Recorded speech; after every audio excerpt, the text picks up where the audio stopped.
공공요금 인상과 난방비 요금 급등 여파로 1월 소비자 물가가 5% 넘게 올랐습니다. 특히 전기와 가스, 수도요금이 28% 상승해 통계 작성이 시작된 2010년 이후 최고치를 기록했습니다. 추경호 부총리가 미 연준의 기준금리 발표에 대해 통상적인 인상폭으로 속도 조절을 했다며 불확실성이 다소 해소된 것으로 평가했습니다. 미 연준 발표에 안도한 영향으로 뉴욕 증시에 이어 코스피는 장중 상승세를 이어가고 환율은 급락하고 있습니다.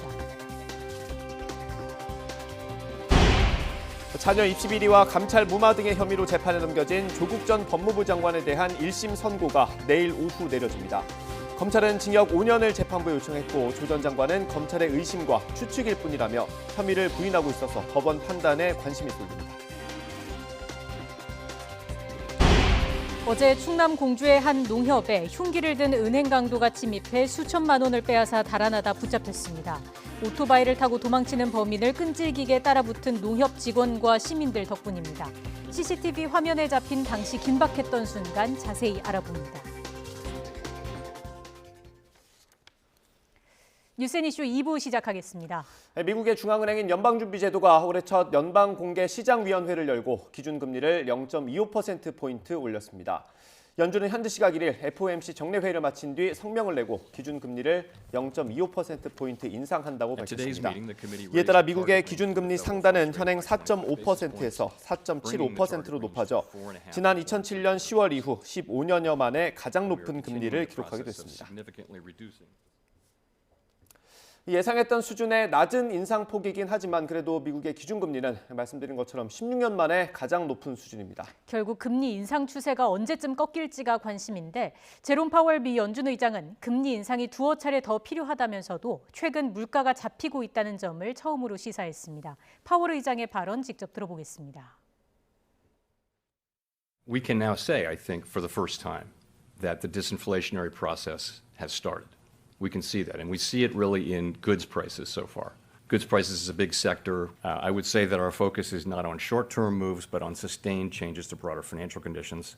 And it is our judgment that we're not yet at a sufficiently restrictive policy stance, which is why we say that we expect ongoing hikes will be appropriate. Although inflation has moderated recently, it remains too high.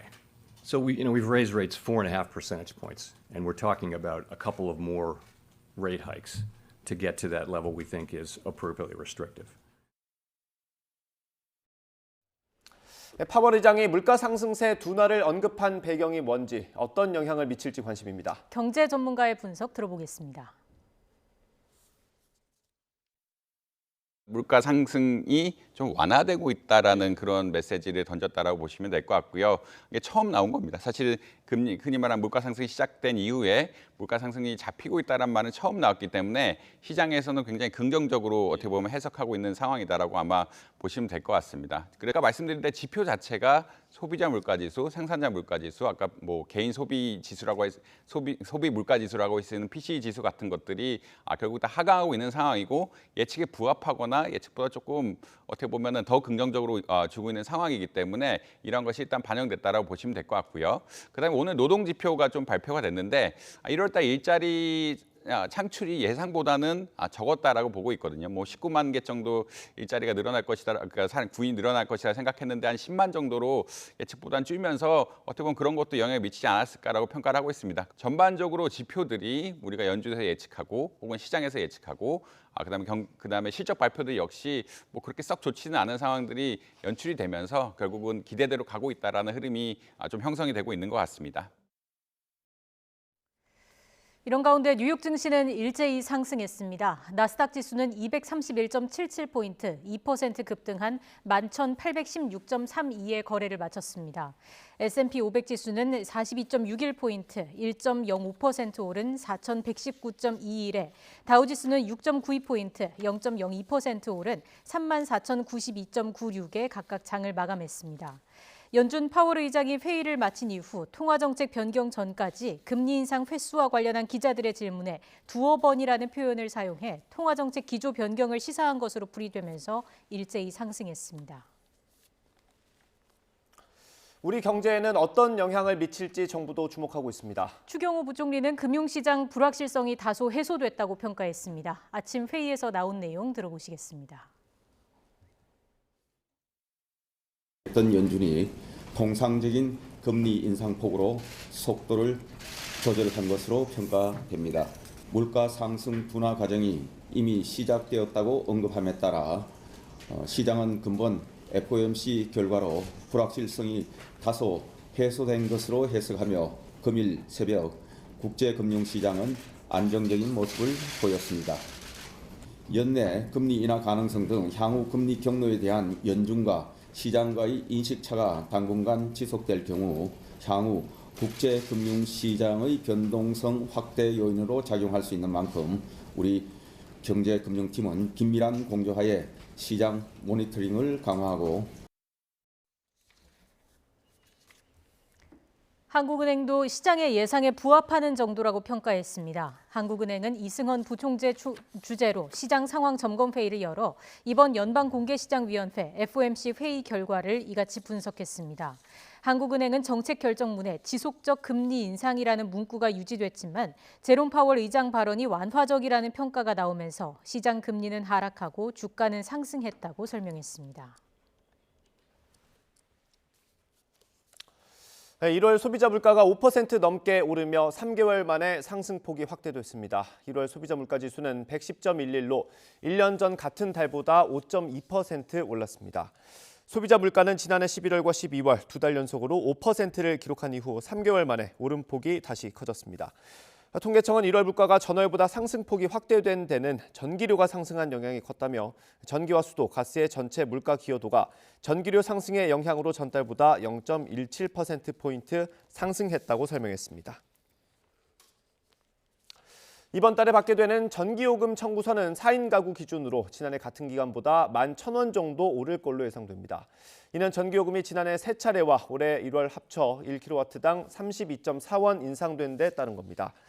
구체적으로 가구당 한 달 전기를 304kW 사용한다고 가정하면 전기료는 45,000원에서 56,000원으로 26% 인상될 걸로 보입니다. 산업부 관계자는 전기료는 난방비처럼 폭등하지는 않을 것으로 예상한다면서도 난방비 걱정에 전기장판이나 스토브 등을 지나치게 많이 사용하면 전기료가 크게 오를 수 있다고 말했습니다. 에너지 바우처는 취약계층에게 전기와 도시가스, 연탄 같은 각종 에너지 비용을 지원하는 제도입니다. 최근 난방비가 급등하면서 정부가 지원 금액을 2배로 늘린다고 했던 게 바로 이겁니다. 그런데 지원액이 늘어나도 마음껏 쓸 수는 없다고 합니다. 박정현 기자가 취재했습니다. 기초생활수급자인 원모 씨는 하루 한 번 씻을 때를 제외하고는 난방을 틀지 않습니다. 그래서 지난달 도시가스 요금은 기본 요금인 1,100원만 나왔습니다. 가스 사용은 샤워할 때라든가 뭐 설거지하고 그럴 때만 잠깐 써야 되는 거고. 현재 실내 온도는 9도입니다. 난방을 하지 않아 바닥을 만져보면 냉기가 그대로 올라옵니다. 1년에 15만 원 남짓하는 에너지 바우처를 받으면서도 한겨울에 마음 편히 난방을 떼지 못하는 건 전기와 도시가스, 지역 난방 가운데 딱 한 가지 품목만 바우처로 살 수 있기 때문입니다. 원 씨는 셋 중에 전기요금을 내는데 바우처를 쓰기로 해서 난방요금은 지원받지 못하는 겁니다. 전자제품이 아무래도 현대생활에는 더 많으니까 둘 중에 하나 선택을 하니까 전기를 하게 되면 가스가 바우처가 안 돼요. 기록적인 한파에 에너지값 폭등까지 겹치자 정부는 이번 겨울 에너지 바우처 액수를 15만 2천 원에서 30만 4천 원으로 2배 높이기로 했습니다. 하지만 요금을 차감할 품목을 지금처럼 중복 선택할 수 없도록 막아둔 만큼 바우처 금액을 올린 효과도 미미할 수밖에 없습니다. 한 개 품목만으로는 전체 지급액을 채우기 어려운데 잔액은 다른 데 쓸 수도 없어 무용지물입니다. 전기와 도시가스 등에서 바우처를 나눠서 동시에 사용할 수 있도록 제한을 풀어달라는 요구가 나오는 이유입니다. 좀 많이 쓸 때는 월별로 한 15,000원 정도 나와요. 그러니까 이제 뭐 겨울철 한 4개월 따지더라도 기껏 써봤자 6만 원이면 아주 많이 쓰는 거예요. 산업통상자원부는 에너지 바우처가 민간 사업자들과 연계돼 프로그램상 데이터를 통합하기 까다로워 중복 할인을 막아왔다고 설명합니다. 다만 실물 카드를 통해 바우처 지원 금액을 직접 입금받는 경우 중복 할인을 받을 수 있다며 요금 차감 방식도 올해 안으로 중복 할인이 가능하도록 시스템 개선을 검토하겠다고 덧붙였습니다. YTN 박정현입니다. 경기도 파주시가 전국에서 처음으로 모든 가구에 난방비를 지원하기로 했습니다. 20만 원씩 지역 화폐로 지급한다는 계획입니다. 김경일 파주시장은 최근을 재난 같은 상황이라고 비유했습니다. 라디오 인터뷰 들어보겠습니다. 난방비 폭탄은 지금 계층의 문제는 아니고요. 지금 모든 국민들이 모든 가구가 고통을 받고 있는 재난 같은 상황입니다. 그래서 좀 도움이 되고자 결심을 했었고요. 20만 원 지급을 결정한 그 부분들은 좀 이 파주시뿐만 아니라 이 부분들이 그 지자체를 좀 벗어나서 광역 지방 정부에서도 한 20만 원 지급을 하고 그다음에 이제 중앙 정부에서도 한 20만 원 정도 이제 지역 화폐를 지급을 하면 석 달 정도는 넘어갈 수 있지 않겠습니까? 지역 화폐로 발행을 하면 이 부분들이 이제 지역 화폐로 쓰시다 보면 이제 그 지역의 소상공인이나 지역 그 경제에 온기를 넣어줄 수가 있습니다.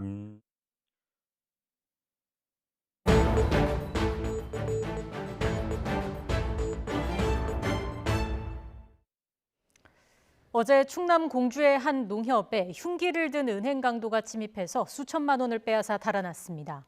하지만 도망치는 범인을 끈질기게 따라붙은 농협 직원과 시민들 덕에 곧바로 붙잡을 수 있었습니다. 취재기자 연결해서 자세한 내용 알아보겠습니다. 이상곤 기자. 네, 대전입니다. 네, 먼저 범행 당시의 상황부터 알아볼까요? 네, CCTV 화면을 보면서 말씀드리겠습니다. 어제 오전 9시 20분쯤 충남 공주의 한 농협지점 CCTV 화면인데요. 은행이 문을 연 지 얼마 되지 않아 비교적 평온한 모습입니다. 그런데 갑자기 검정 모자와 마스크를 쓴 남성이 들어와 흉기로 직원들을 위협합니다. 깜짝 놀란 손님은 황급히 몸을 피하고 구석에 쭈그려 앉아있던 여직원들도 화면 밖으로 사라집니다. 그러자 강도는 창구에 있는 금고에서 돈을 꺼내 가방에 넣은 뒤 은행을 빠져나갔습니다. 범행에 걸린 시간은 2분으로 범인이 훔쳐 달아난 현금은 3,700만 원 정도였습니다. 네, 순식간에 은행 강도 사건이 벌어진 건데 그래도 다행히 범인이 곧바로 붙잡혔다고요? 네, 범인은 은행에서 빠져나온 뒤 미리 세워뒀던 오토바이로 향했습니다. 하지만 이를 본 농협 직원이 바로 뒤쫓았는데요. 이 직원은 범인이 오토바이를 타고 달아나려고 하자 연신 잡아채며 저지했습니다. 이 과정에서 다른 직원들과 주민들도 힘을 합쳤고 3번이나 넘어진 범인은 돈가방을 버려둔 채 도망쳤습니다. 하지만 직원들과 시민들이 경찰이 출동하는 시간을 벌어둔 덕에 얼마 가지 못해 붙잡혔는데요. 범인이 달아나면서 주차된 차가 파손됐지만 범인 말고는 다행히 다친 사람은 없었습니다. 가장 먼저 범인 저지에 나선 농협 직원은 소중한 고객들의 돈을 지키기 위한 행동이었다며 말을 아꼈습니다. 직접 들어보겠습니다. 칼 가지고 들이미는데 안 무서울 수는 없고요. 그래도 신고는 다 해놨으니까 최대한 이제 시간을 지연하면은 어차피 뭐 경찰이나 경비업체에서 올 거니까 그때까지 지연하기 위해서 최선을 다했습니다. 네, 범행을 저지른 이유도 밝혀졌습니까? 네, 경찰에 붙잡힌 건 근처에 사는 40대 남성이었습니다.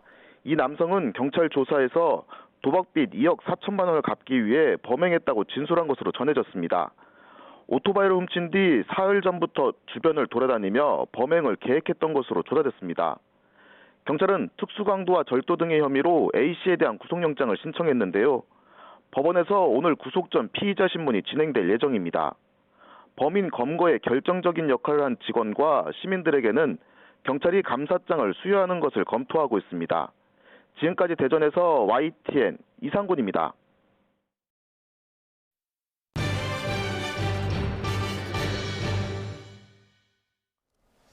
대통령실의 새 대변인으로 이도훈 전 문화일보 논설위원이 유력하게 검토되는 걸로 알려졌습니다. 대통령실 핵심 관계자는 YTN에 아직 확정적으로 말할 수는 없지만 복수의 후보자들을 두고 검증 작업이 이루어지고 있다고 말했습니다. 이도훈 위원은 연세대 정치외교학과를 졸업한 뒤 서울신문에서 기자 생활을 시작했고 지난 2017년 초 반기문 전 유엔 사무총장이 정치 참여를 고심할 때 대변인을 맡았다가 다시 문화일보로 자리를 옮겼습니다. 더불어민주당 박홍근 원내대표는 국회 국방위와 운영위원회를 소집해 역술인 천공 국정개입 의혹을 밝히고 이를 방치하고 감춘 대통령실 등 정부 관계자의 책임을 묻겠다고 말했습니다.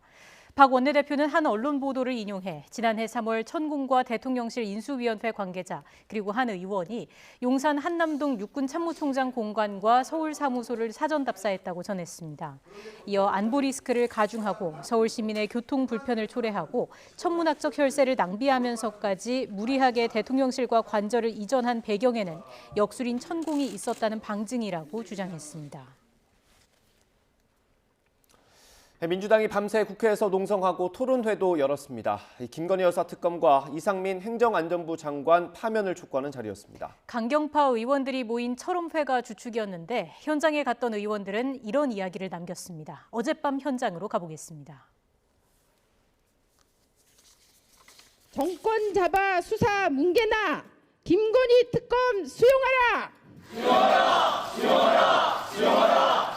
유가족은 피눈물 흘린다.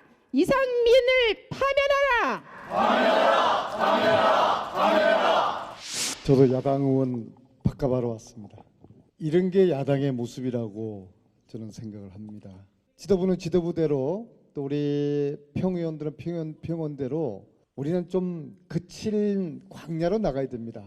맨발 벗고 비바람을 맞으면서 왜 우리가 윤석열 정권 무도하다고 탓만합니까? 그 절반의 책임은 우리가 너무 유들하게 보이지 않았나 저는 그렇게 생각합니다. 여기 나오니까 진짜 야당이 된 것 같습니다. 오랫동안 우리가 이렇게 힘을 모으고 노텐더홀에 앉고 한 거를 너무 오래 안 한 것 같습니다. 이게 간만에 이렇게 같이 노텐더홀에 앉아서 피켓 들고 서로 어깨를 마주하니까 이제 제대로 야당이 됐구나. 또 다른 한편으로는 우리나라의 민주주의가 굉장히 위협받고 있는 상황까지 왔구나 하는 걸 느낍니다. 국민의힘 주호영 원내대표가 더불어민주당의 김건희 여사 특검 추진을 두고 지난 정권에서 검찰을 장악하고 마구잡이 수사할 때도 기소하지 못했다고 지적했습니다. 주 원내대표는 오늘 비상대책위원회에서 조만간 법원 판결이 있고 나면 흑백이 가려질 텐데 민주당이 무리한 주장을 하다 낭패를 겪지 않았으면 좋겠다며 이같이 밝혔습니다. 이어 이상민 행안부 장관의 탄핵과 특검을 추진하는 민주당 철험회를 두곤 어디든 강경파가 조직을 망친다며 무리한 주장이 이어지면 민심은 멀어진다는 걸 지도부가 알아야 한다고 말했습니다. 국민의힘 김기현 의원은 당권 경쟁 주자인 안철수 의원을 겨냥해서 윤석열 대통령을 당대표 선거에 자꾸 끌어들여 악용하는 모습으로 비치는 건 좋지 않다고 지적했습니다. 김 의원은 오늘 당사에서 후보 등록을 마친 뒤 기자들과 만나 친윤 이철규 의원이 안 의원을 향해 가짜 윤심팔이를 한다고 주장한 데 대한 입장을 묻자 이같이 말했습니다. 장제원 의원이 차기 지도부에서 어떤 당직도 맡지 않겠다고 선언한 것과 관련해서는 장 의원이 의미 있는 판단을 한 것으로 평가한다고 말했습니다. 또 다른 당권주자 안철수 의원은 자신은 가짜 윤심팔이가 아니라 윤석열 대통령의 힘이 되기 위해 나온 후보라고 강조했습니다. 안 의원은 오늘 오전 서울중앙당사에서 전당대회 후보 등록을 마친 뒤 가짜 윤심팔이 비판이 제기된 데 대해 포인트를 잘못 짚은 거라며 이같이 말했습니다. 안철수 의원은 자신은 대선 단일화를 통해 정권 교체를 이뤘고 인수위원장직을 맡으며 어떤 잡음도 일어나지 않았다면서 지금까지 윤안 연대로 여기까지 왔다고 밝혔습니다. 이준석 전 대표의 측근으로 꼽히는 천하람 국민의힘 전남 순천갑 당협위원장이 당대표 선거에 출마합니다. 김기현, 안철수, 양강구도의 또 다른 변수가 될지 주목됩니다. 라디오 인터뷰 들어보겠습니다. 내가 누구랑 친하다라고 자랑하는 것, 그리고 뭐 예를 들면 주류에서 빗나가 있는 사람을 단체로 막 연판장 돌리고 하는 거, 이런 것들, 그게 과연 정치입니까? 모르겠습니다. 제가 봤을 때는 최소한 좋은 정치는 아니라고 생각하거든요. 자, 그러면서 이준석, 유승민계 지원이 뒤에 있다, 이런 식으로 다들 보고 있습니다. 맞습니까? 뭐 이준석, 유승민을 지지하는 분들도 그렇고 뭐 그분 개인적인 부분이야 뭐 그분들께 들어야 되겠습니다만은 네.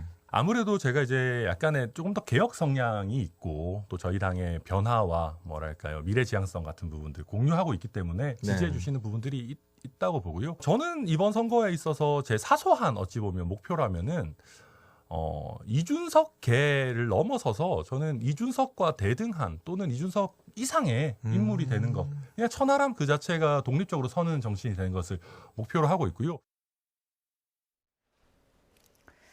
경기도 남북경제협력 비용과 민주당 이재명 대표의 방북 비용을 북측에 대신 줬다고 검찰에 진술한 김성태 전 쌍방울그룹 회장이 지난 대선 결과를 놓고 이화영 전 경기도 평화부지사에게 울분을 토했다고 검찰에 말한 것으로 확인됐습니다. 수원지방검찰청은 지난해 3월 대선이 끝난 뒤 이 대표가 대선에서 졌고 방북도 못했다며 이 전 부지사에게 울분을 토했다는 취지의 김 전 회장 진술을 확보했습니다.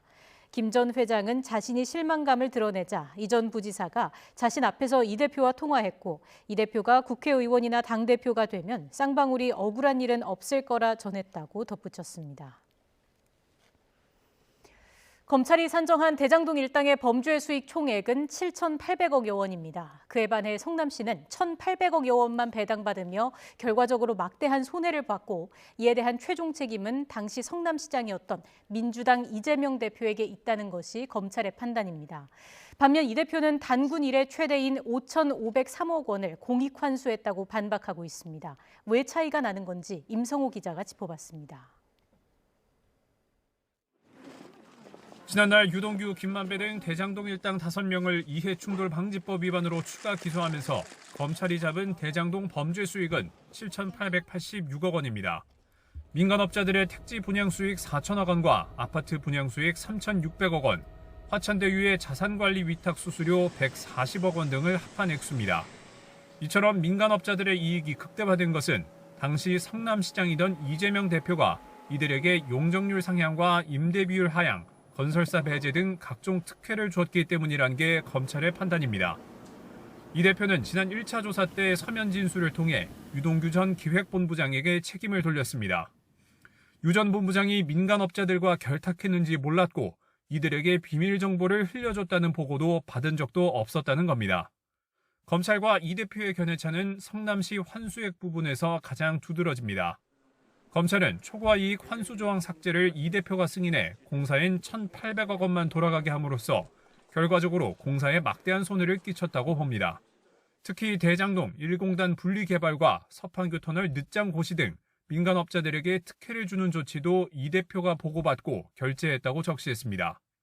하지만 이 대표는 이게 도리어 이익 환수였다고 맞서고 있습니다. 1공단 공원화 조성 비용과 서판교 터널 공사비를 민간업자들에게 추가로 부담시키면서 무려 5,503억 원을 공익 환수했다는 겁니다.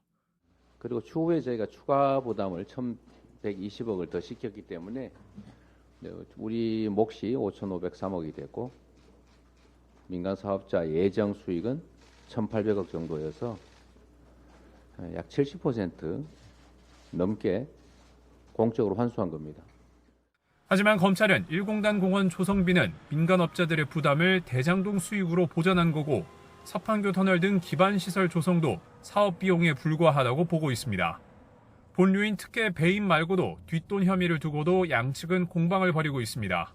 검찰은 이 대표가 측근들을 통해 대장동 이익 428억 원을 약속받았다고 보고 있고 이 대표는 이를 아예 몰랐다는 입장입니다.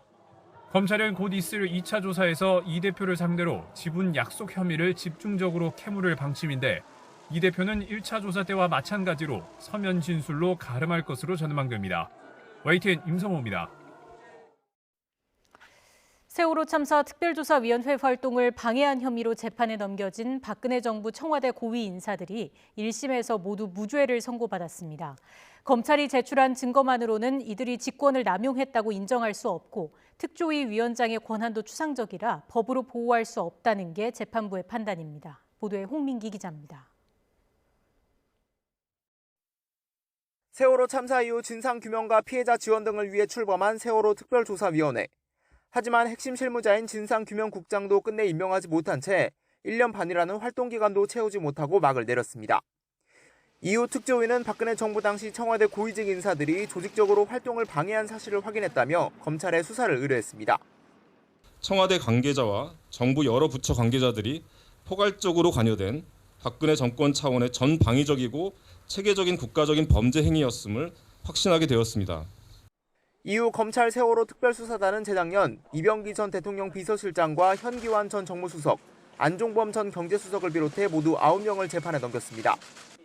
특조위가 참사 당일 박 전 대통령의 7시간 행적을 조사하는 안건을 의결하자 이를 방해하기 위해 진상규명국장 임용 절차를 중단시키거나 공무원 파견을 보류시킨 혐의가 적용됐습니다. 하지만 3년 만에 내려진 1심 판단은 모두 무죄였습니다. 이 전 실장이 진상규명국장 임명 과정에서 관련 보고를 받거나 지시했다고 볼 증거가 없다고 재판부는 판단했습니다. 특조위의 공무원 파견을 보류하는 과정에서도 검찰이 제출한 증거만으로는 이 전 실장을 비롯한 고위 공무원들이 관여한 사실이 입증되지 않았다는 게 1심 결론입니다. 특히 재판부는 세월호 특조위원장이 권한이 추상적인 점을 들어 직권남용죄의 보호 대상에 해당하지 않는다고 봤습니다. 직권남용죄는 다른 사람이 자신의 권리를 현실적으로 행사하지 못하도록 한 경우에 적용되는데 애초 위원장의 권한이 구체적이지 않은 만큼 무엇이 방해당했는지 증명할 수 없다는 겁니다.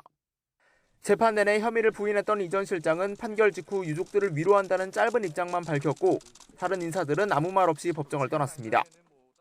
희생자들 명복을 다시 빌고 유가족들 여러분께도 유의의 말씀을 드립니다. 제가 드릴 말씀을 이해합니다. 도의적 책임은 없다고 생각을 하시는지. 세월호 유가족 단체는 사회 정의가 없다는 것을 느낀 참담한 시간이었다며 사법부가 진실규명과 책임자 처벌을 비상식적으로 기만했다고 강하게 비판했습니다. YTN 홍민기입니다. 조국 전 법무부 장관의 배우자인 정경심 전 교수를 비하하고 조롱한 혐의로 재판에 넘겨진 유튜버에게 벌금형이 확정됐습니다. 대법원은 오늘 모욕 혐의로 기소된 유튜버 A씨의 상고심에서 벌금 200만 원을 선고한 원심을 확정했습니다. 재판부는 A씨의 언행이 정 전 교수의 사회적 평가를 떨어뜨릴 만한 추상적 판단이나 경멸적 감정을 표현한 것에 해당하고 모욕의 고의도 인정된다고 판단했습니다. 자녀 입시 비리와 감찰 무마 등의 혐의로 재판에 넘겨진 조국 전 법무부 장관에 대한 1심 선고가 내일 내려집니다. 서울중앙지방법원은 내일 오후 2시 조 전 장관에 대한 선고 기일을 진행합니다. 조 전 장관과 함께 아들 입시 비리 혐의로 추가 기소된 배우자 정경심 전 동양대 교수와 뇌물을 건넨 혐의를 받는 노환중 전 부산의료원장, 감찰 무마 의혹에 연루된 백원우 전 민정비서관과 박형철 전 반부패 비서관도 선고를 앞두고 있습니다. 앞서 검찰은 결심 공판에서 조 전 장관에게 징역 5년과 추징금 600만 원, 벌금 1,200만 원을 선고해달라고 재판부에 요청했습니다.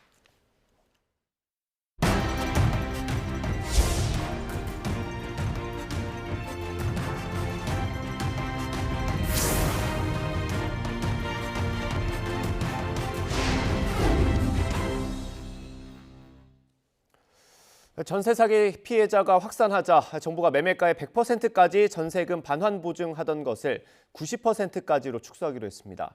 또 안심전세 앱을 출시해서 집주인 정보를 투명하게 공개하고 적정한 전세가도 제공하기로 했습니다. 이동우 기자입니다. 지난해 이른바 깡통 전세 등으로 인한 전세 보증 사고액은 1조 2천억 원으로 전년에 비해 2배 이상 급증했습니다. 전세 사기 검거 건수도 3배 이상 급증했고 공인중개사가 가담한 사례도 다수 적발됐습니다. 특히 집값을 정확히 알 수 없는 신축 빌라에서 집값의 100%까지 가입 가능한 전세금 반환 보증을 악용해 깡통 전세를 양산한 경우가 많았습니다. 정부는 이에 따라 보증 대상 전세가율을 100%에서 90%로 하향 조정하기로 했습니다.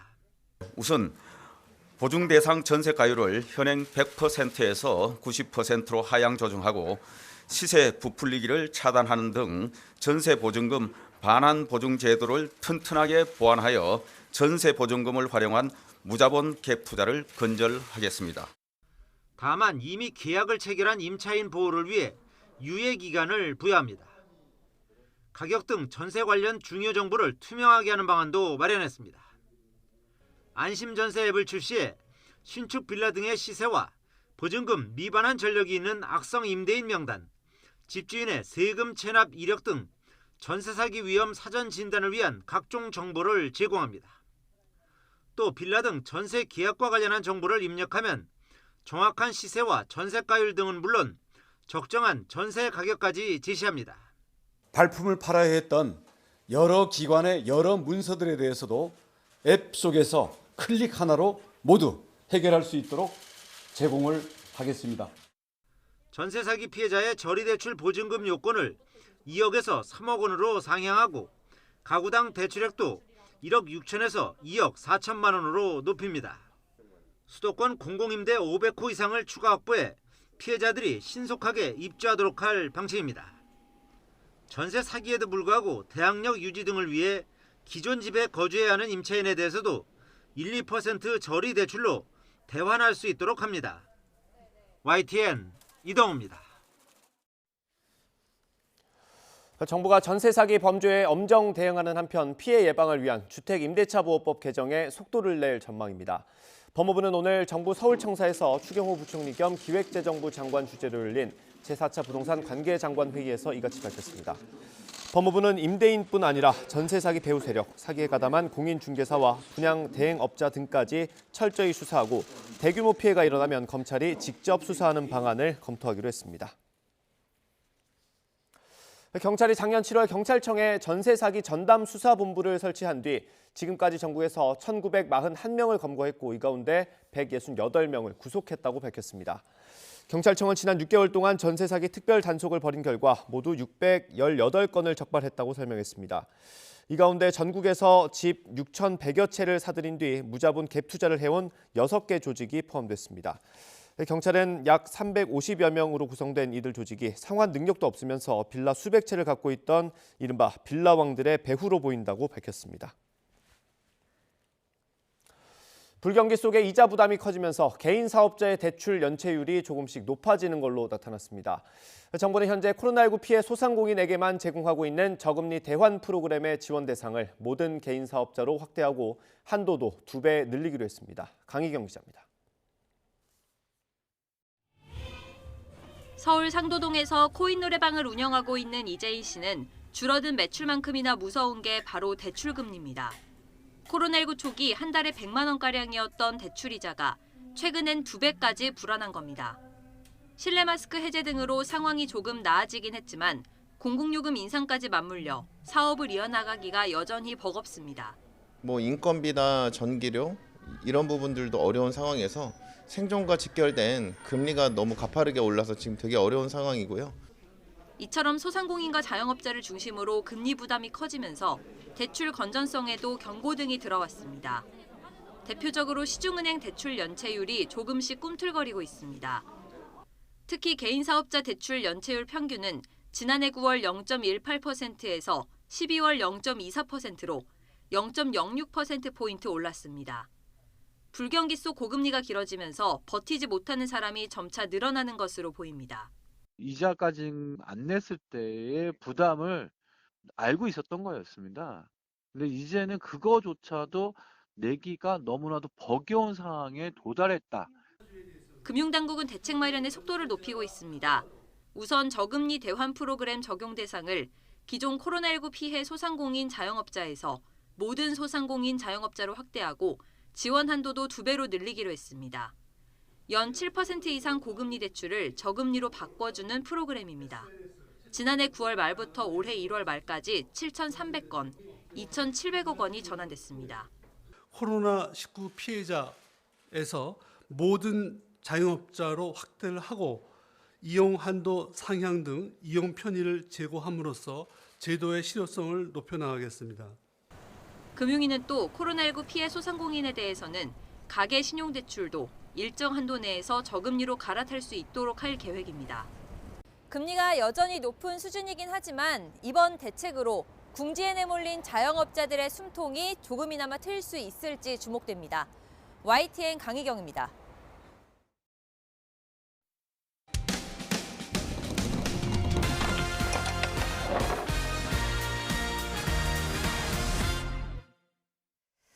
인천의 한 노인 전문 요양병원이 하루아침에 문을 닫으면서 환자들은 갑작스레 다른 병원으로 옮겨야 했고 직원들은 실직 상태에 놓였습니다.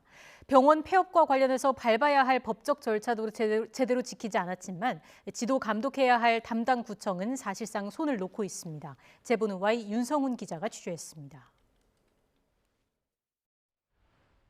인천시 부평구에 있는 6층짜리 노인 요양병원.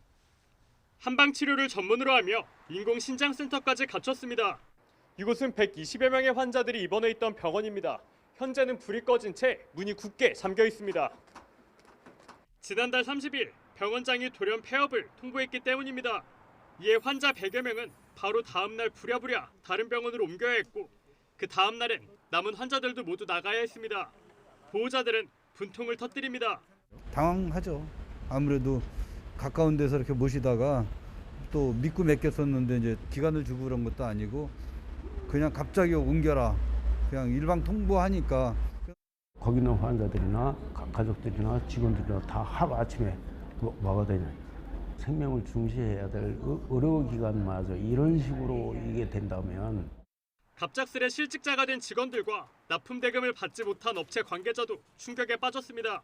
내용도 자세하게는 아무것도 몰라요. 그냥 폐업한다는 얘기만 들었어. 30일 연락받고 내일 폐업한다고 그러고 저희 납품했던 거랑 마약이나 이런 것 때문에 폐기 문제 때문에 그것 때문에 지금 방문드렸는데 잠겨있네요. 이런 상황을 방지하기 위해 의료법에선 병원 폐업과 관련한 절차를 명확하게 규정하고 있습니다.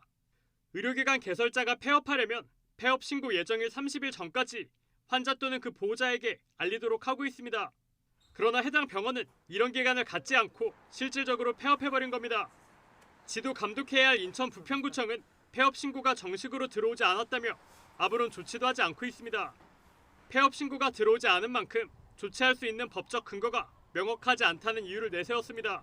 하지만 의료법 위반 소지가 있는 만큼 구청에서 개입해야 한다는 지적이 있습니다. 관할 시군구청장에 대한 폐업 신고 없이 이미 폐업을 해버렸고 입원 환자에 대한 권익 보호 조치마저 없었다면 의료법 위반에 해당합니다. 경영상 어려움을 이유로 돌연 폐업한 노인 전문 요양병원. 예고 없는 갑작스러운 폐업이란 혼란한 상황에서 어르신들 건강에 대한 우려가 나오고 있습니다.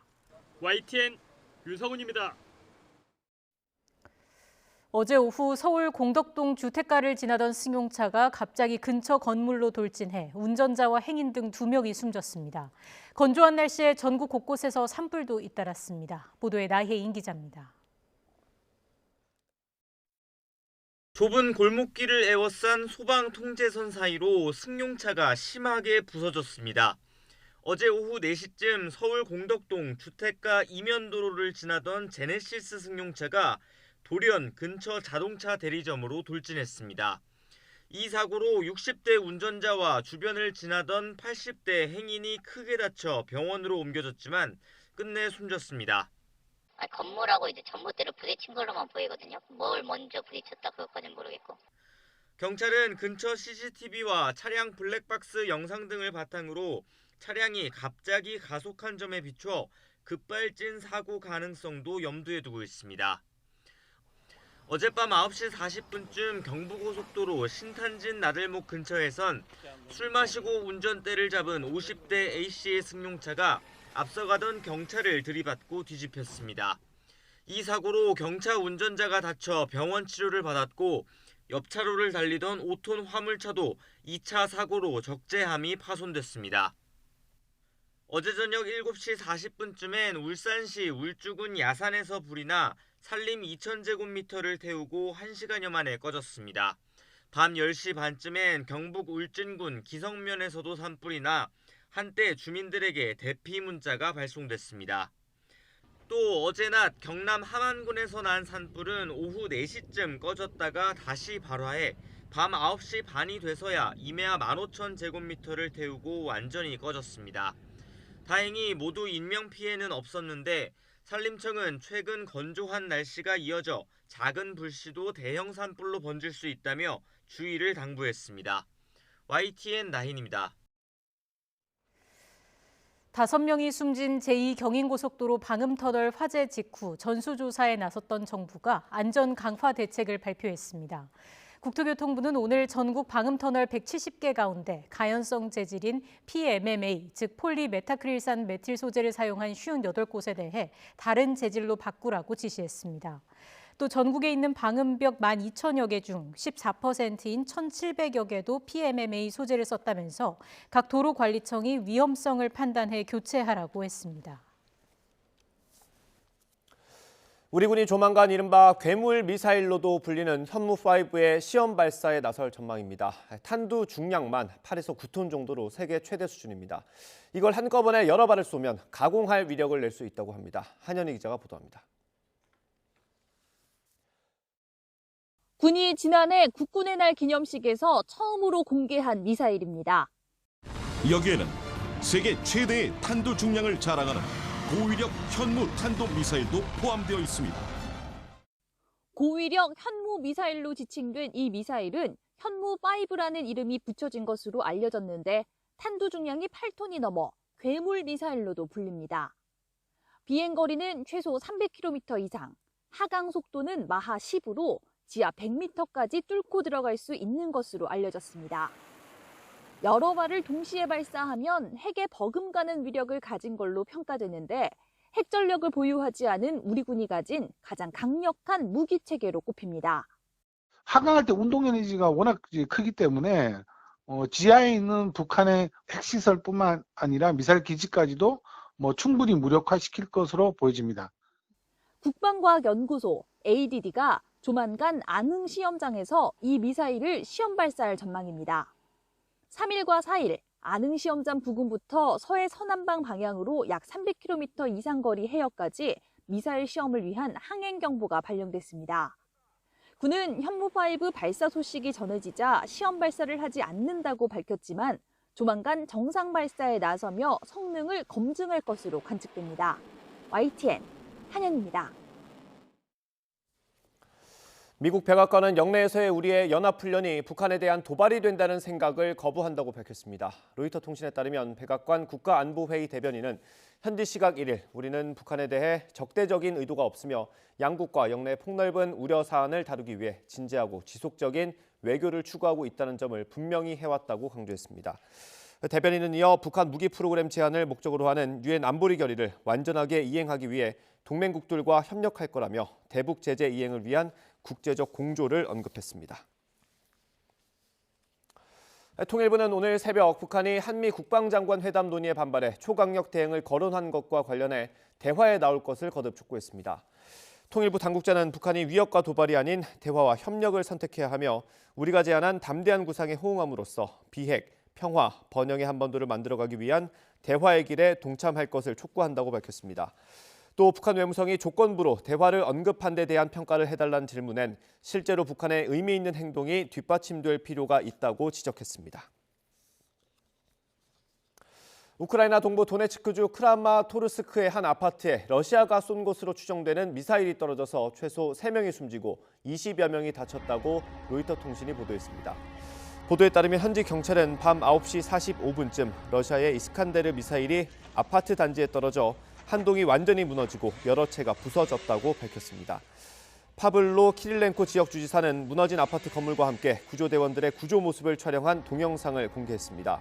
러시아는 지난달에도 우크라이나 드니프로 아파트 단지에 미사일 폭격을 가해 최소 44명이 숨졌습니다. 최근 정부 고위 인사 다수를 부패 혐의로 물갈이한 우크라이나가 이번엔 유력 기업가 등에 대해 동시다발적 가택 수색에 나섰습니다. EU 가입을 추진 중인 젤렌스키 대통령이 EU 정상회의를 앞두고 부패 척결 의지를 과시한 것으로 풀이됩니다. 보도에 이상순 기자입니다. 우크라이나의 기업가 이호르 콜로모이스키 자택에 우크라이나 보안국 요원이 들이닥쳤습니다. 콜로모이스키는 주요 TV 채널 한 곳도 소유한 우크라이나 최대 자산가 중 한 명입니다. 지난 2019년 대선 때만 해도 젤렌스키 대통령의 선거운동을 지원한 측근이었습니다. А что ты не спрашиваешь, как рейдерский захват в Укртранснафте произошел? И русские диверсанты сюда попали, а? Что ты об этом не спрашиваешь? 콜로모이스키는 지분을 보유한 2개의 석유 기업에서 벌어진 9억 3천만 유로 규모의 횡령 사건과 탈세 혐의를 받고 있습니다. 아르센 아바코우 전 내무장관의 가택도 압수수색을 당했습니다. 아바코우 전 장관은 지난 18일 내무장차관 등 14명이 사망한 헬리콥터 추락 사건의 구매 계약과 관련한 수사를 받고 있는 것으로 전해졌습니다. 사고 헬리콥터는 에어버스가 제작한 기종으로 아바코우 전 장관이 내무장관으로 재직하던 때 구매 계약이 맺어졌습니다. 앞서 우크라이나는 5개 주 주지사와 국방부 차관 등 고위 인사 10여 명을 교체하는 개각을 단행했습니다. 이들 중 일부도 부패 의혹을 받고 있습니다. EU 가입을 추진 중인 우크라이나가 오는 3일 EU와의 정상회담을 앞두고 서방의 신뢰를 얻기 위해 부패와의 전쟁에 나선 것으로 풀이됩니다. 이런 가운데 EU는 회원국 내에서 시행 중인 우크라이나군 대상 훈련 규모를 15,000명에서 3만 명으로 확대할 방침인 것으로 알려졌습니다. 훈련 프로그램에는 서방이 최근 지원을 결정한 독일 전차 레오파르트2 운용 훈련 프로그램이 포함될 것으로 예상됩니다. YTN 이상순입니다. 현대자동차와 기아가 미국 시장에서 1월 기준 역대 최다 판매 실적을 올렸습니다. 현대차 미국 판매 법인은 지난 1월에 작년 동월 대비 9% 증가한 5만 2,001대를 팔았다고 현지 시간 1일 발표했습니다. 엘란트라 하이브리드 자동차 판매량이 1년 전과 비교해 574% 급증한 것을 비롯해 코나 전기차, 산타페 HEV, 아이오닉5 등의 판매가 크게 늘었습니다. 현대차와 함께 기아 미국 판매 법인도 1월 기준 역대 최다 판매 실적을 올려 6개월 연속 판매 신기록을 세웠다고 밝혔습니다. 한국 법원이 1심을 뒤집고 부석사 불상을 일본 절에 돌려주라고 판결한 데 대해 일본 언론이 반일은 무죄로 여겨지던 한국 내 분위기가 달라지고 있다고 평가했습니다. 요미우리 신문은 한국 법원이 지금까지 위안부와 강제동원 소송 등 한일 관계에서 마찰의 원인이 된 판결을 잇따라 내왔다며 불상을 둘러싼 재판도 한국 사법의 폭주를 보여주는 한 예로 보는 시각도 있다고 보도했습니다. 이어 이번에 1심 판결이 뒤집힌 것에 대해 반일이라면 무엇이든 허용된다는 반일 무죄의 흐름이 변화하고 있는 것이 엿보인다고 전했습니다. 정부 주도로 보도 전문 채널인 YTN 지분 매각이 추진 중인 가운데 한국언론학회가 이 문제를 진단하는 세미나를 열었습니다. 언론학자들은 공기업이 보유한 YTN 지분 매각이 자산 효율화 목적 때문인지 의문이 든다며 자본 권력에 의한 언론 장악을 우려했습니다. 류환웅 기자의 보도입니다. 스타트 인! 1995년 3월 첫 방송 송출 후 지난 28년간 24시간 생방송 뉴스를 기치로 내걸고 한국을 대표하는 보도 전문 채널로 성장한 YTN. 최근 정부 주도로 공기업 보유 지분 매각이 추진되면서 YTN이 지켜온 보도의 가치가 훼손되는 것 아니냐는 우려가 커지고 있습니다. 한국언론학회 주최로 열린 세미나에선 YTN 지분 매각 목적을 과연 공기업 자산 효율화로 볼 수 있느냐는 비판이 제기됐습니다. YTN 민영화를 하겠다는 것은 우리가 종편의 역사에서 봤듯이 경영 효율성 추구 그리고 결국 정치 권력과의 어쩔 수 없는 그 연결 속에서 저널리즘의 품질저하고 공론장의 이런 또 다른 전장화 이런 우려들이 있습니다. 팍스와 CNN 등 상업주의를 표방하는 미국의 민영 보도 전문 채널이 보여주는 선정주의와 당파성을 타산지석으로 삼아야 한다는 주장도 나왔습니다. 미국의 민영 보도 전문 채널들도 정치의 양극화나 제도에 대한 불신 등 민주주의를 심각하게 훼손하는 결과를 낳고 있다는 점을 말씀을 드리고 싶고요.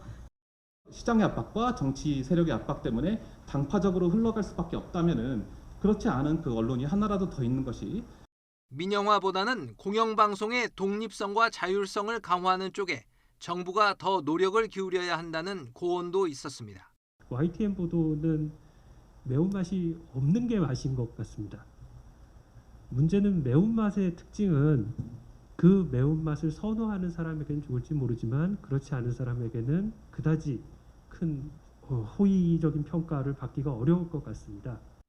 YTN에 대한 학술적 평가는 다를 수 있겠지만 정파성이 강한 현 언론 환경에서 상업방송을 더 늘리는 것은 모순이라고 중견 언론학자들은 의견을 모았습니다. YTN 류환웅입니다. 여자 배드민턴 에이스 안세영이 강적들을 잇따라 꺾고 국제대회 2관왕에 올랐습니다. 늘 힘들었던 상대들을 제압한 자신감을 바탕으로 올가을 아시안게임 준비에도 박차를 가하게 됐습니다. 서봉국 기자입니다. 새해 벽두부터 안세영은 눈부시게 날아올랐습니다. 언제나 발목을 잡혔던 도쿄 금메달 천이페이의 벽을 넘은 데 이어 세계 1위 야마구치에게도 서력하며 올해 첫 금메달을 걸었습니다. 상승세를 탄 뒤 난적 마린마저 제압하고 국제대회 2연속 우승을 달성했습니다. 세 선수 모두 전 세계 1위에 상대 전적에서 열세였던 만큼 말 그대로 도장 깨기였습니다. 그래도 한 번씩은 다 이겨봤으니까 오히려 좀 더 자신감 있게 게임을 플레이할 수 있을 것 같아가지고. 비결은 결정력 강화. 최고 수비력을 갖췄지만 체력 소모가 많아 고비에서 무너졌던 만큼 동계 웨이트 훈련 등이 톡톡히 효과를 본 겁니다. 체력 운동으로 어느 정도 올려놓고 제가 끝낼 수 있는 타이밍에 확실하게 끝낼 수 있는 볼들을 좀 많이 잘 끝내보자. 사인 공세와 인증샷 요청이 얼떨떨할 만큼 인기 상승 중인 안세영. 다음 목표는 올가을 아시안 게임과 내년 올림픽 등 메이저 대회입니다. 솔직히 아시안 게임과 올림픽, 세계 선수권은 모든 선수들에게 꿈의 무대인 거잖아요. 제가 할 수 있는 만큼 최선을 다해서 보여드리고 싶은 것뿐인 것 같아요. YTN 서봉국입니다. 오늘은 한낮에도 바람결이 차갑습니다. 예년 이맘때 겨울 추위가 나타나고 있는데요. 현재 서울 기온은 영하 0.4도로 어제 같은 시각보다 4도나 낮고요. 찬바람의 체감 온도는 영하 4도 안팎까지 떨어져 있습니다. 심한 기온 변화에 면역력이 떨어지기 쉬운 요즘입니다. 건강관리 잘해주시기 바랍니다. 현재 전국 하늘에 구름이 많이 지나고 있습니다. 찬바람이 강하게 불면서 대기질은 양호한데요. 다만 맑은 날씨 속에 동쪽 지방을 중심으로는 건조특보가 확대하고 있습니다. 바람도 약간 강하게 불면서 산불 등 대형 화재가 발생하기 쉽습니다. 특히 다가오는 휴일 정월 대보름을 맞이해 달집 태우기 등 각종 행사가 열리는 만큼 불씨 관리 철저히 해주시기 바랍니다. 오늘 낮 동안에도 찬바람이 불며 춥겠습니다. 서울 2도, 대전 4도, 광주와 대구 6도로 어제보다 2에서 6도가량 낮겠습니다. 절기 입춘인 토요일까지는 오늘과 비슷한 추위가 이어지겠고요. 휴일 이후부터는 기온이 오름세를 보이며 예년보다 온화한 날씨가 찾아올 전망입니다. 내일 오후까지 동해안을 중심으로는 너울성 파도가 높게 일겠습니다. 해안가 접근에 자제하는 등 안전사고에도 각별히 유의하시기 바랍니다. 지금까지 YTN 원희다입니다. 이상으로 뉴스앤이슈 마치겠습니다. 잠시 뒤에 더 뉴스가 방송됩니다. 시청해주신 여러분 고맙습니다.